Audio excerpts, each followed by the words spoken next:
দুঃখ কাকে বলে এর প্রায় সবই কবিগুরু পেয়েছিলেন এক জীবনে। স্ত্রী মারা গেলেন কবির ৪১ বছর বয়সে। কবির ছিল ৩ মেয়ে ২ ছেলে, রথীন্দ্রনাথ, সমীন্দ্রনাথ আর বেলা, রানী ও অতসী।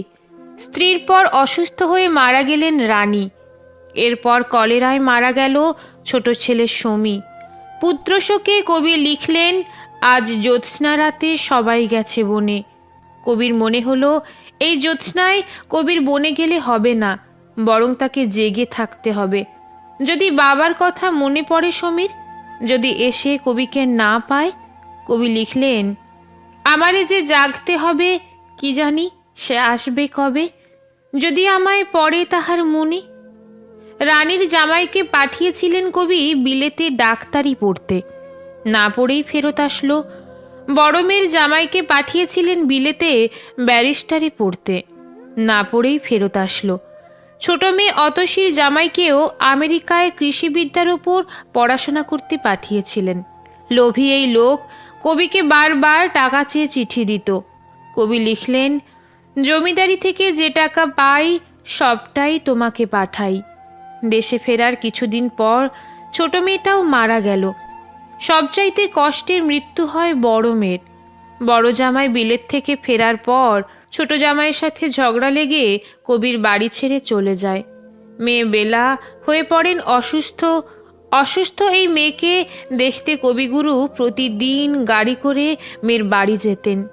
কবিকে যত রকম অপমান করার এই জামাই করতেন। কবির সামনে টেবিলে পা তুলে সিগারেট খেতেন, তবু কবি প্রতিদিন যেতেন মেয়েকে দেখতে। একদিন কবি যাচ্ছেন, মাঝপথেই শুনলেন বেলা মারা গেছে। কবির শেষ দেখা দেখতে আর গেলেন না, মাঝপথ থেকেই ফেরত চলে আসলেন। হৈমন্তীর গল্প যেন কবির মেয়েরই গল্প। শোক কতটা গভীর হয় তা কবির কলম দিয়ে বের হলো। আছে দুঃখ, আছে মৃত্যু, বিরহ দহন লাগে, তবু শান্তি, তবু আনন্দ, তবু অনন্ত জাগে। কবির মৃত্যু হলো অতিমাত্রায় কষ্ট সহ্য করে, প্রস্রাবের প্রদানে। কি কারণে যেন কবির বড় ছেলে রথীন্দ্রনাথের কাছ থেকে শেষ বিদায়টাও পাননি।